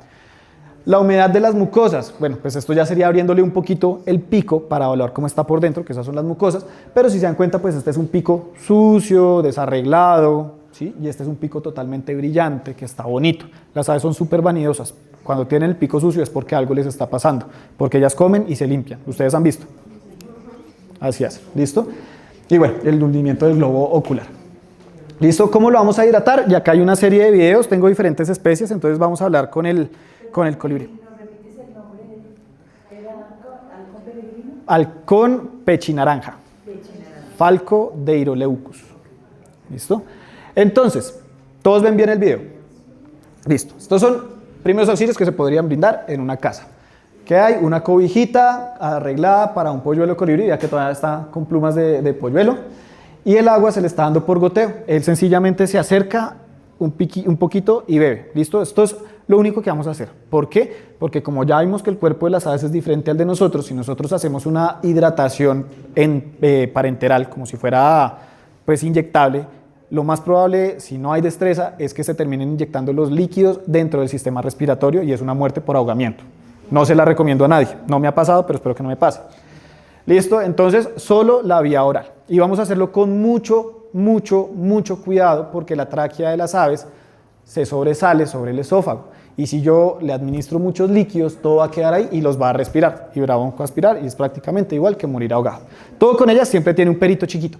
Pero si lo hacemos así, de esta manera en la que él tranquilamente se acerca y bebe goticas muy pequeñas. Esta es una jeringa de insulina. ¿Quién ha visto las jeringas de insulina? Son cositas, un lapicito. Y me permite a mí, de a goticas, ir midiendo cuánto le quiero dar a mi pájaro de hidratación. ¿Listo? Si se dan cuenta, no lo estoy forzando, no se le está haciendo nada del otro mundo. Lo que se le está dando ahí es solución salina fisiológica. Esto también lo pueden conseguir en prácticamente cualquier droguería y vale como 7.000 pesos, creo. Y la jeringa de insulina, pues depende, 2.000, 200, 500. Importante si se pueden entibiar los líquidos, ¿listo? Para que el ave no se vaya a enfriar mucho. Entonces, por ejemplo, ya vieron este colibrí que recibió varias goticas. Y vean este otro chiquitín, que es pues mucho más bebé. Con una gotica, ¡pum!, se llenó, y ahí se le llenó el buche. ¿Se alcanzan a ver? De una vez se le infla todo eso, ya, él se llenó. Hasta que no me haga popó, yo no le vuelvo a dar agua. ¿Listo? ¿Cuánto puede demorar esto? Depende de qué tan deshidratado esté. ¿Alguno se ha visto el video de los hermanos Riñones en TikTok? Depende de qué tan deshidratado esté y diga la orden de absorban todo el agua por el intestino. Y pues dependería de eso y de qué tan chiquito es, y obviamente dependería de la especie. No es lo mismo el metabolismo de un Ketocercus, que es súper chiquito, al de un Therophanes, que pues ya es más grandecito. ¿Listo? Y una pregunta. Dime. ¿Qué cantidad es recomendable para administrar? Lo que se vea en el buche que se llena. Tú ahí vas a ver y se le forma acá la bolita. Igual, cuando se llene, te vas a dejar de pedir. Hasta que te pida. Un colibrí te puede estar pidiendo cada 20 minutos. Tranquilamente lo pueden estar haciendo y así van a hacer. Un águila puede ser cada 6 horas. Cada 3 días, sí, porque ya es casi no ven agua. Bueno, entonces tenemos, por ejemplo, acá un carpintero. Vean también cómo se le da. Este es un gotero y a él se le dejan caer un poquito las gotas y él autónomamente se acerca y bebe. ¿Listo? Yo no lo estoy manipulando, no le estoy haciendo nada, el animal está tranquilo. ¿Listo? Y esto es lo que debería hacerse. Pues esto es en una clínica y atrás está la máquina de anestesia, pero es un manejo que se le estaba brindando a este animalito. Y tenemos, por ejemplo, este copetón, que sí ya fue hallado por una persona. Lo mismo, el gotero se está dejando caer la gota, y ustedes saben que el agua tiene unas propiedades que son las propiedades coligativas. Y una de esas es la adherencia, la capilaridad. Si yo dejo caer la gota en el pico, por capilaridad se va a esparcir. Y cuando él sienta que va a estar lleno, deglute. Es un ave, si se dan cuenta los ojitos, tiene dolor, está deprimido, necesita atención, requiere ayuda. Pero con esto ya le estoy brindando todo lo que él necesita hasta que alguien lo pueda llegar a atender. ¿Listo? Bueno, tenemos el caso de, yo creo que el pájaro estrella que más reportan en Bogotá, la tingua azul. Pues para ella, como sabemos que llegan tantos, se recomienda pues esto, dejarla en un sitio tranquilo, que no la molesten, lejos de gatos, de ruidos, tan. ¿Qué hemos visto? Que de pronto cuando uno les solicite que cuando ¿qué comen? Uno les pide rayen lechuga, zanahoria, le ponen un poquito. A mí la verdad el concentrado de perro no es que me guste ni a mí ni a ellas. Entonces les recomiendo cocer un huevo duro y la clara del huevo se la pican y se la ponen dentro del agua. Entonces cojan la coquita del perro, le echan todo ahí como si fuera una sopita, se la dejan. Ella tiene que entrar, meterse en el agua y empezar a picar. ¿Listo? Si ustedes la van a estar mirando, ella no va a comer. Y pues bueno, una tingua de estas puede pesar 100, dime. Un huevo cocido, la clara. Un huevo y la picas y se la metes ahí en la ensaladita. Y eso se lo comen súper bien. Se me fue la tingua. Que no va a comer si las... No va a comer si la estamos viendo. ¿Listo? Y bueno, cambiar la comida. Bueno, a una tingua puede pesar unos 150 gramos. ¿Listo? Más o menos el volumen del estómago que ellas tienen es el 5%. Entonces, ¿cuánto es el 5% de 150? 7.5. Esa es la capacidad que tienen en el estómago. 7.5 mililitros, eso es un tubito así. Es que no ha comido nada, pues de pronto sí, pero es que comen muy poquito. Tienen que evaluarlo bien y ser bien observadores. ¿Listo? Y ya vimos pues los requerimientos calóricos para estos animales pueden llegar a ser altos y pues eso va a comer. Entre los accidentes que pueden haber, también podemos encontrar gatos que atacan las aves. Lastimosamente en Colombia, y pues en la fundación nos pasa que llegan muchos reportes, aves víctimas de disparos y cacería por retaliación. Es que se me comió una gallina. ¡Pah! ¿Listo? Entonces, esta imagen de acá es de un Rupornis magnirostris con 2 ingresos de perdigones, que es con lo que cargan las escopetas. que le partieron la columna medular en dos. ¿Listo? Es un animal que obviamente no va a tener posibilidades de recuperación. Y acá tenemos una águila arpía con 1, 2, 3, 4, 5 perdigones. ¿Listo? Lastimosamente ella tuvo una intoxicación por el plomo y terminó falleciendo. ¿Listo? Entonces, pues nos pasan todavía estas cosas, nos pasa lo de los gatos, sobre todo acá en Bogotá. Esto es un estudio que se hizo de colisiones de aves con ventanas. Cuando cae el ave, pues lastimosamente muchos depredadores recogen, y depredadores domésticos, perros y gatos, recogen los cadáveres. Entonces realmente también estamos teniendo una mortalidad que no sabemos qué está pasando. Y cada vez, si se dan cuenta, son más riesgos y más peligros para las aves. Y es donde yo digo, bueno, si no hacemos por lo menos algo por una, pues vamos a terminar perdiendo todo el recurso. ¿Listo? Entonces, acá vamos a mostrar cositas que pueden pasar por agresiones. Tenemos este sirirí, un gato lo capturó y le rompió acá la piel. Afortunadamente, pues cuando llegó no tenía una hemorragia tan activa. Tenemos esta tingua que también se pegó y se dio contra algo, se fracturó acá el escudo. Afortunadamente no hubo tanto trauma craneoencefálico. Y la siguiente imagen que les voy a mostrar es un poquito sensible. Yo sí quería mostrárselas, de pronto algunos me dijeron que no, entonces les voy a pedir pues un poquito de discreción. Listo, este es el alambre y está atravesando el ala. Entonces, yo sé que muchas veces el afán va a ser quitar el alambre, por ejemplo. Pero si yo les digo que si ustedes jalan el alambre y rompen el tendón que sostiene el ala, eso es mejor. Lo que hicieron acá en este caso fue cortarlo lo más próximo que había en el ala y me lo llevaron. Y ya pues ahí se le pudo retirar todo eso y el ala pues aparentemente estaba bien. Toca ver cómo se recupera, pues porque la lesión siempre fue grande. ¿Listo? ¿Cómo vamos a atender sangrados? Hay sangrados también internos, creo que la siguiente es la que... Bueno, ¿cómo vamos a tener estos sangrados? Sencillamente vamos a colocar una gasita y vamos a hacerle presión un momentico. El ave se les va a estresar, va a pelear, va a gritar, va a chillar. Póngale ahí presión un ratico hasta que deje sangrar. ¿Cuánto es un ratico? 2 minutos. ¿Listo? Puede pasar que ustedes quiten la gasita y siga sangrando, pues vuelvan y hagan presión. Si algo le hacen presión un poquito más durita para que los vasitos se cierren y esa hemorragia deje de funcionar. Está el échele café, échele bicarbonato, todo esto. Puede que sí llegue a funcionar, pero intentemos que el ave no consuma estas cosas. ¿Listo? ¿Por qué? Porque eso genera ahí como un emplasto y eso termina tapando el vasito y pues sí para la hemorragia. Pero pues no sería, digamos, como lo indicado. Ya si de pronto tienen la oportunidad de comprar unos polvos coagulantes, eso los venden en Estados Unidos, acá no los he visto. Eso es echarle bicarbonato a la herida prácticamente, polvito, y queda sellada la hemorragia. ¿Listo? Tenemos la complicación de las hemorragias internas, ya les mostré un poquito el esqueleto del ave y, por ejemplo, esta es una radiografía de una ave que solo estaba muy flaca y no nos estaba comiendo y pues le tomamos la radiografía. Esta es la fúrcula, este es el coracoides, esta es la quilla. ¿Listo? Y todo esto es el interno de nuestra ave. Si se dan cuenta, es totalmente negro. Este es el color que tiene el aire en las radiografías. Es porque todo eso son los sacos aéreos y eso está lleno de aire. Eso le baja la densidad al cuerpo de las aves, con esto termorregulan, todo eso. Pero tenemos esta otra radiografía para la comparación. Entonces vamos a repasar las estructuras que les mencioné ahorita.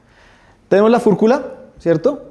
Tenemos el coracoides y la quilla. Si se dan cuenta que tiene una forma rara y acá se sube.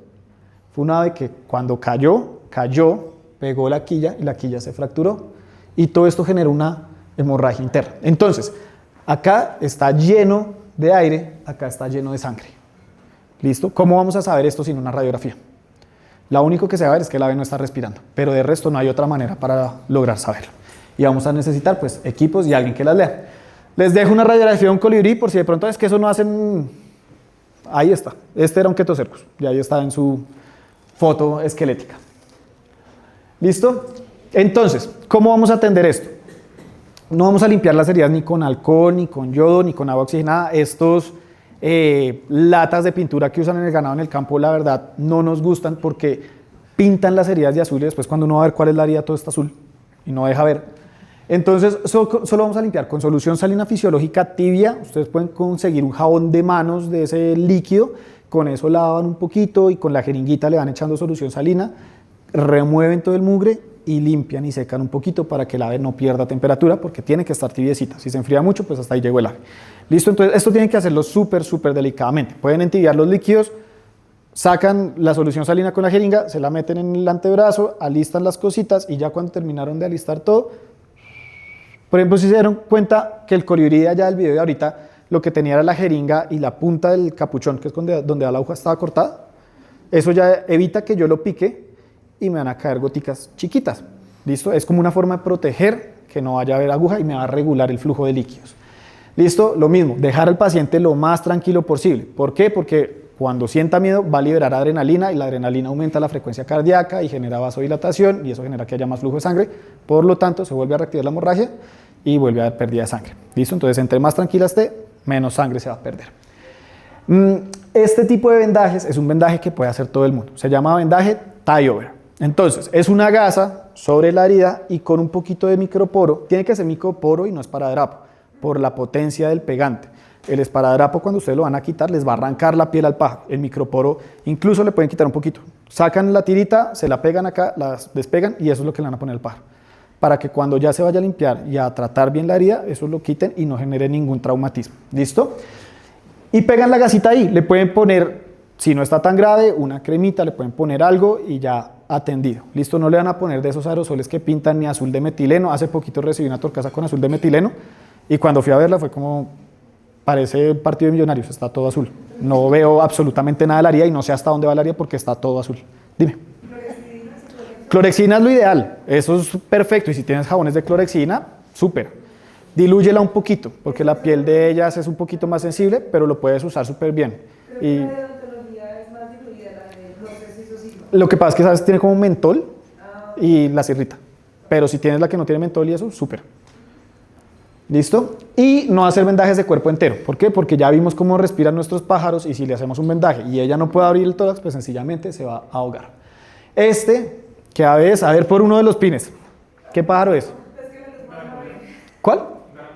Un caracolero. ¿Nombre científico? Venga, recoja el premio. Bueno, lo va a dar el de la Isidori que nadie... Chondroyera suncinatus. Entonces, por otro de los pines, a ver, ¿qué tiene este pájaro? Un mal vendaje, pero tiene una condición que es solo una palabra. Llegó con una fractura de ala y lo inmovilizaron así, pero algo que ustedes digan. Sí, está bastante deshidratado, va por ese lado, síguelo por ahí. Va por ahí, lo están analizando bien. Lo están analizando bien, sigan. Les falta algo que es una diferencia radical. Sigan. Lo que les dije los vendajes ahorita. Es un vendaje que está cubriendo todo el cuerpo. Dime. Creo que tú lo dijiste. ¿Cómo se llama eso? Asfixia. Hipoxia. Te lo voy a dar a ti. Está muerto. ¿Listo? Es una ave que le hicieron el vendaje tan duro que cuando llegó a que yo la atendiera, pues yo ya no tenía que hacer nada porque ya no estaba el ave. ¿Listo? Entonces, por eso les digo, hay que evitar este tipo de vendajes. Yo la verdad prefiero que personas que no han hecho nunca estos vendajes no los hagan porque pueden pasar este tipo de cosas. Ya si ven que el sangrado, la cajita, déjenlo quieto, el vendaje tie over, ya con eso es suficiente. Pero sí hay que evitar esto porque hay un vendaje que se hace similar, que es el vendaje en 8. Pero si ustedes no saben cómo va bien la figura, o pueden asfixiar el ave o pueden dañarle el ligamento propatagial elástico y el ala sencillamente va a quedar colgando. ¿Listo?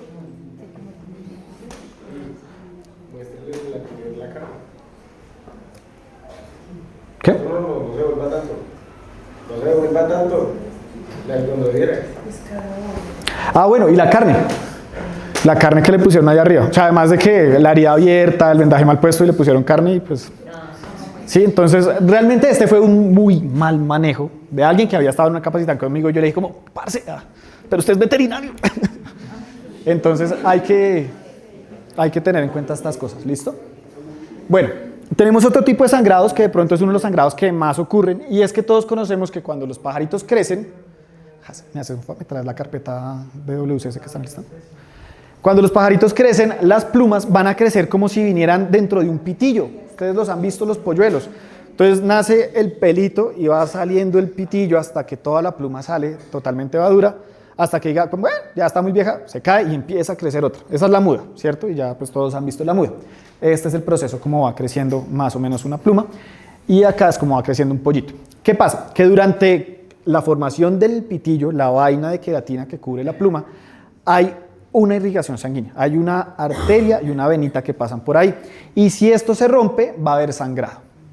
¿Listo? ¿Cómo vamos a detener ese sangrado? Y esto sí es chicharronudo, hacer presión, y a veces puede tomar unos 15 minutos haciendo presión.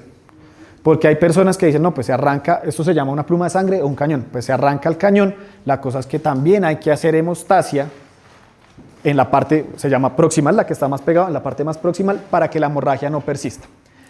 ¿Listo? Les traigo acá unas plumitas que he recolectado de algunas cositas, si quieren no las van a arrancar, por favor. Se las voy a dejar para que las pasen. ¿Listo? Hay plumas de vuelo, por ejemplo, hay plumas de acá de las lechuzas. Si se dan cuenta, el borde de la lechuza tiene unos pelitos, que eso ayuda a disminuir la turbulencia y que no haya tanto ruido al vuelo. Estas son de Spicetus isidori, una de guacamaya, de flamingo, de los que comen los crustáceos rosaditos y por eso se tienen de este color. Y tenemos estas de acá, que son de halcón pechinaranja, de falco de Hiroleucus. ¿Listo? Les voy a dejar para que los miren, para que los pasen, por favor no me las van a arrancar. Y quiero que vean bien las de falco. ¿Se cayó? A ver. Entonces, quiero que le pongan atención a estas de falco, porque ustedes van a ver que están cortadas y es un corte intencional que realizamos con tijera. ¿Sí? ¿O de Mirla parece? Fuera del Pikachu. Sí, toma el reloj. Entonces, es un corte que se hace intencionalmente. ¿Por qué? Y esta es una de las técnicas que nosotros hacemos que se han heredado de la cetrería para la rehabilitación de rapaces. Y es el injerto o trasplante de plumas. ¿Listo? Si se dan cuenta, esto es manejo hospitalario. Esto no es algo que se pueda hacer tan fácil en una casa. Es un animalito que tiene su catéter intravenoso con su hidratación, como si ustedes entraran a una cirugía. ¿Listo? Tiene su equipo de anestesia inhalada para que él esté súper bien y se hace todo. Y este man llegó porque las plumas se le cortaron, se le quemaron, ya no me acuerdo bien qué fue lo que le pasó. Y si se dan cuenta, pues el ala no tenía plumas. ¿Listo? ¿Cuál es la idea? Vamos a reponer esas plumas que están perdidas para que él pueda volver a volar. Las plumas de Hiroleucus que están acá fueron de un ejercicio que hicimos con unos estudiantes allá en Pereira para hacer este injerto, para que ellos aprendieran a hacerlo. ¿Listo? Pues es este servidor midiendo las plumas para hacer los injertos. Y acá está el resultado final. Es un Aciostigius. Como les digo, Aciostigius es muy de malas. Pero ahí es donde podemos ver que un ave, recibiendo la atención adecuada, se le pueden volver a brindar las oportunidades para que sea libre, para que vuele, que eso es lo que nos gusta, que ellas vuelen y nos pasen y tomar las fotos y verlas y llenar listas, pero que estén por allá, en el monte haciendo sus cosas. ¿Listo? Si se dan cuenta, pues todo el manejo hospitalario, su catéter, acá el multiparámetros donde se le mide frecuencia cardíaca, respiratoria, saturación, temperatura, la colchara térmica para que él no se enfriara, es un manejo bueno, y así es como se tienen que tratar todos los pacientes de nosotros. ¿Listo? Tenemos ya el caso de los volantones, que de pronto nosotros le tenemos un término y a veces es el chicknapping, que es como traduciéndolo, es como el secuestro de pollitos, pero con un juego de palabras en inglés. ¿Por qué? Porque, vean, si hay una especie de búhos que sea cansón en el cuidado parental, es Megascops coliba. Y yo creo que si hay padres pacientes en la naturaleza, los padres de Megascops coliba, porque no hay pollitos más cansones que estos que se la pasan botándose de los árboles, que empiezan a joder totalmente, o sea, encañonados y salen y se botan y aprenden a volar y corren de aquí por allá. Y muchos de los reportes que nos llegan son por polluelos de Megascops. ¿Qué es lo más indicado? Pues que lo terminen de criar los papás. ¿Sí? Eso es lo que naturalmente debe suceder. ¿Por qué? Y hay cosas que de pronto uno en la cotidianidad no piensa. Ustedes saben que en el intestino viven muchas bacterias, ¿cierto? Y ustedes saben que de pronto los bebés cuando nacen, una de las cosas, hay que darles seno, que beban leche y que tomen el calostro. Y que se toquen, por ejemplo, las que han sido mamás, que el bebé toque la piel de la mamá. Eso es importantísimo, porque todas estas bacterias que viven normalmente en los papás van a pasar a las crías.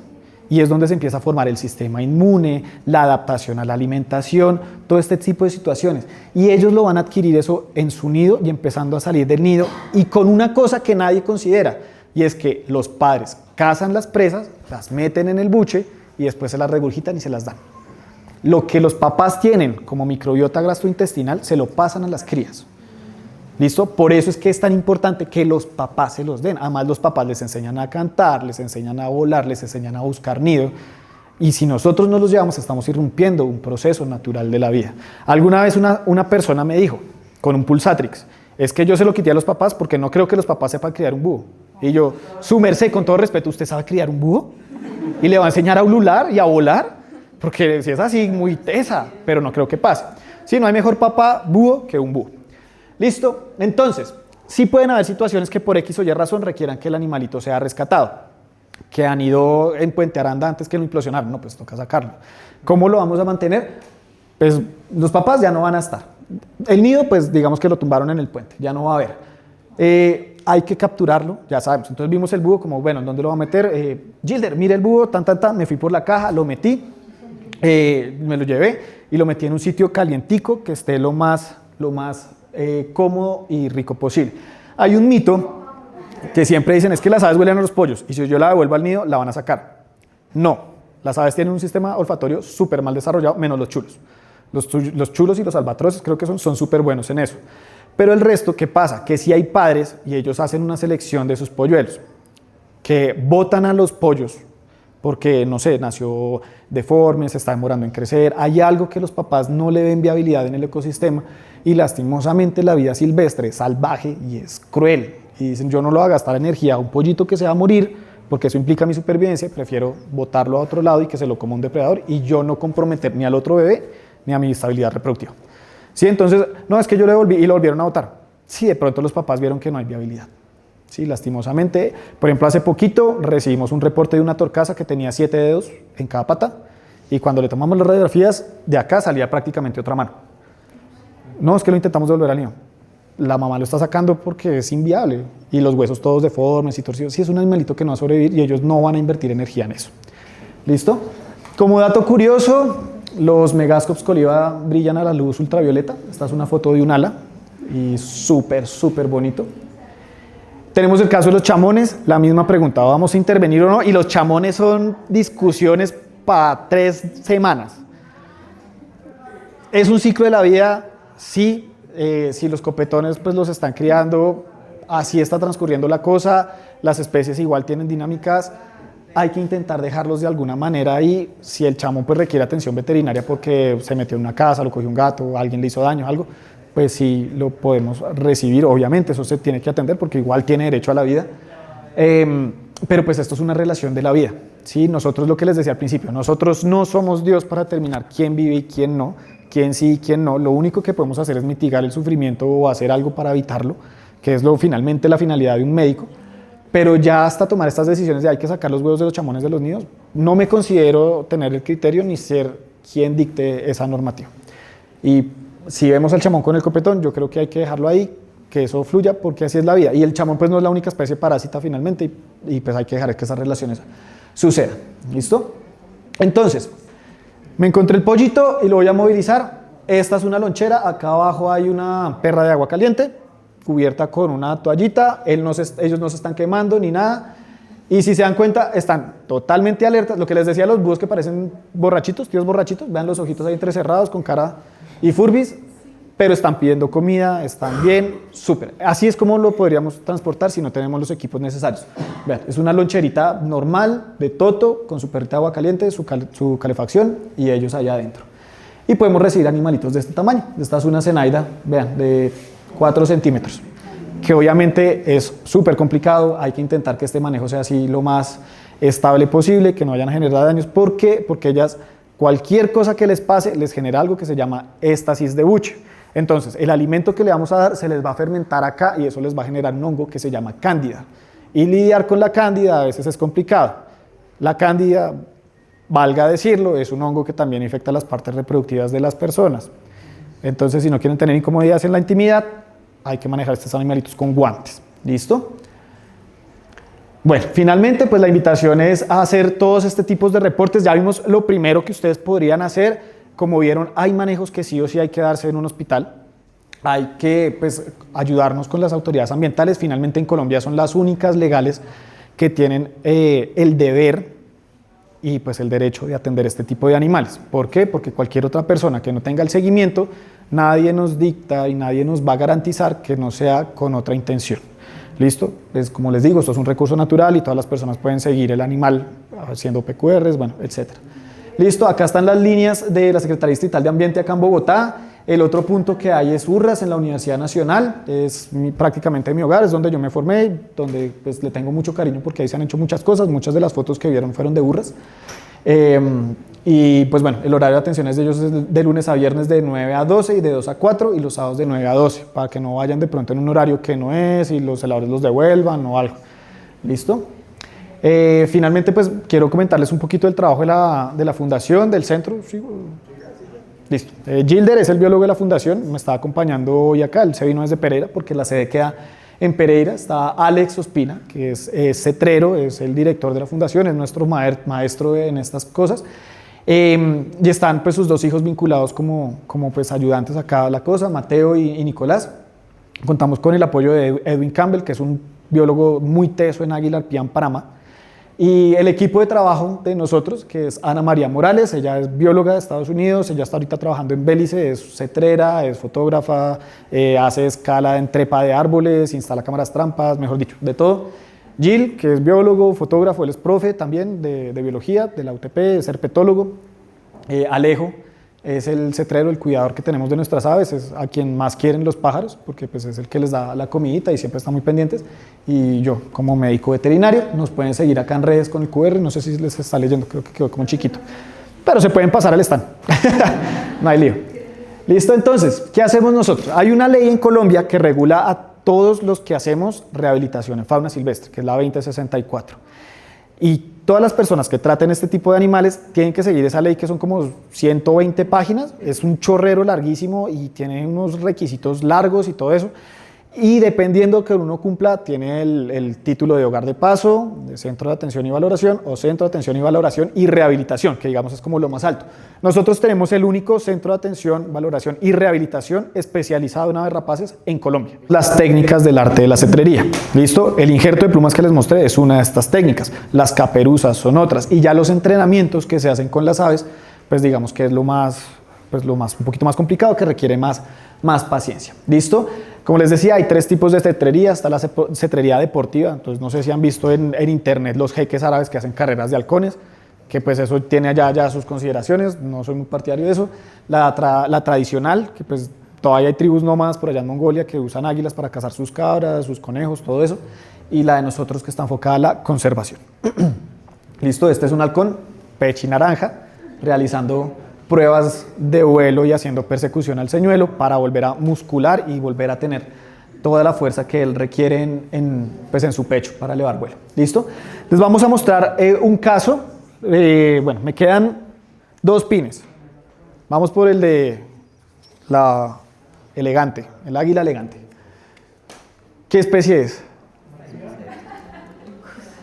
Pero nadie me dijo, me lo quedé yo. Bueno, entonces, nombre común. No, usted no. Bueno, hágale, a ver qué. Nombre común. Nombre común. No, común. Común porque el científico está ahí. El científico está ahí. Ahí está. Toma tu pincito. Blanquinegra, águila blanquinegra o águila viuda. Esto es del género Spizaetus, que son las 4 águilas verdaderas que tenemos en Colombia. Decimos águilas verdaderas porque las águilas como tal son las que tienen los talones en las patas emplumados. El resto son gavilanes o Aquí un aguilillas. dato curioso, el águila paramuria no es un águila, es un gavilán gigante. Gigante. Sí, o sea, sí es gigante. Entonces es un gavilán muy grande, pero es un gavilán. Pero Sí, es un es gavilán. más bonito decirle águila paramuria que gavilán preparado. Sí. Aquí otro dato curioso, el águila arpía tampoco es un águila. Es un gavilán gigante. Fin del dato curioso. Los dejo ahí para que piensen. Bueno, entonces, tenemos nuestra águila blanquinegra o águila viuda, que también me gusta ese nombre por sus ojeritas llorando. Ella sufrió un disparo. Listo, este paciente fue remitido por la Corporación Autónoma del Alto Magdalena, en Huila, después de que pues, tuvo este proceso de caza por retaliación. Tuvo esta fractura en la ulna, así se llama el hueso en ellas, que es el mismo cúbito en nosotros, pero a ellas se les dice ulna. Creo que ahorita incluso a los médicos les están diciendo ulna. Y gracias a los cirujanos, pues se pudo hacer una fijación externa. ¿Listo? Este fue su proceso de recuperación. Esta es ella recuperándose de la cirugía. ¿Listo? Estos son unos vuelos que ella estaba haciendo al puño. Entonces, vean, desde el inicio, o sea, una cosa es la rehabilitación o la estabilización clínica. El animal sigue vendado en el video del medio. Una semana después de la cirugía, incluso creo que antes. Desde ya se inicia el proceso de entrenamiento. ¿Qué es lo más importante? Que el animal se acostumbre a comer en el puño. ¿Listo? Vean el comportamiento. Un animal que abre las alas, que está vocalizando, tristemente no se escucha. Ya vio la comida y vean que el comportamiento cambia. Sigue estando alerta. Un animal completamente silvestre. ¿Qué está buscando hacer el cetrero ahí? Que el bicho coma en el puño. Ya la cogió, reconoce la comida. Necesitamos es que se monte en la mano. ¿Por qué? Porque parte del entrenamiento con técnicas del arte de la cetrería, él quiere quitar la presa. Es que el animal coma en el puño para yo poder hacer vuelos libres. Lo van a ver ahorita. Pero entonces, ¿qué les quiero mostrar? Desde el momento cero, sigue vendada. Pero desde ahí tiene que empezar el proceso de rehabilitación. Se subió al puño, ¿qué coma? ¿Qué hago yo ahí? Ya está vendada, apoyo la mano, porque igual eran como 700 gramos, no era muy pesada, pero 700 gramos con la mano así cansa. Desde ahí que coma. Y vean que ve la persona, pero ve la comida y prefiere comer. Y aún es más, la persona está grabando. Ese es Alex, que es el director de la fundación. Ese proceso lo lideraron el director y Alejandro, el que Miguel les mostraba ahorita, porque esta fue la primera blanquinegra que rehabilitamos. Este bicho fue bien especial. Además que es divino. Listo. Entonces, después de que coma, de que se acostumbra a estar en el puño, toca seguir como en... ¿A qué nos vamos? Vuelos libres con fiador. Entonces estamos, eso es la finca, el animal ahí lo que hace es coger un señuelo, pero si ustedes ven, cuando él sale de la percha tiene una puertita. Porque estamos ajustando el peso de vuelo. Yo no puedo hacer ese ejercicio, primero estoy musculando el animal, que coja condición muscular, tú vuelas la vendada varios meses, entonces pierde condición como cualquier persona, entonces que coja músculo y si en esa condición se me va, o sea, el animal está suelto, está en el potrero, si coge impulso no va a sobrevivir porque no tiene la condición física para volar, no tiene la condición física para cazar, entonces la condicionamos con un fiador, que es esa cuerda que ella tiene como en las patas, y ahí está cazando un señuelo que es un pájaro de fuego. Entonces va al vuelo, coge el señuelo, Alejo, deja que la coja y la va a comer el señuelo. ¿Listo? ¿Qué? Cuando ya encontramos el peso de vuelo, nos vamos como a la siguiente etapa. Que ya es, el animal ya sabemos en cuánto peso vuela, son vuelos libres. Vean que sale desde el árbol, ya no tiene fuerza, ya no tiene nada, está perfecto. Y vean sale del árbol, ahí la estamos llamando con el señuelo, lo que pasa muy rápido. En el otro lo pueden ver, no se ve cuando sale, ahí viene como un misil, coge el señuelo, está completamente suelta. Listo, parte del entrenamiento con técnicas de cetrería es eso. El animal decide si se va o no, no lo hace porque está condicionado para liberar Juan, por el entrenamiento de venga como en el puño, ya que somos parceros, todo bien. Después de ese momento, hubo un día que estábamos haciendo una sesión de entrenamiento y el animal empezó a coger una corriente térmica.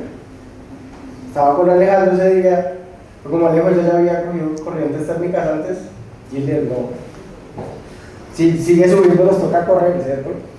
El animal que era para liberación en el Huila, estábamos en Risaralda, y empezó a subir. Y estaba re alta. Nosotros ya era con el silbato y el bicho papi, de tiro, corra detrás de la línea. Llegó unos árboles por allá lejos de un sabán y nos tocó recuperarla. Llamar a la gente de la calle, muchachos de la calle, su águila ya está lista para liberar. Porque nunca había subido una corriente térmica.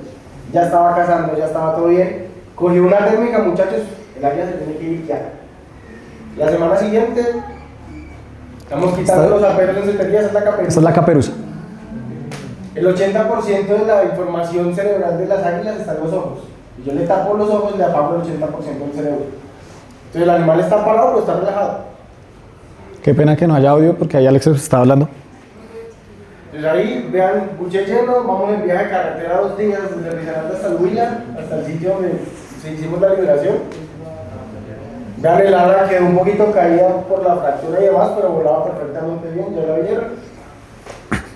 Y ya al final, después de achantarnos ese viajecito, ¿Qué está fachando? ¿No quedó la liberación? es el cine. Ah, sí.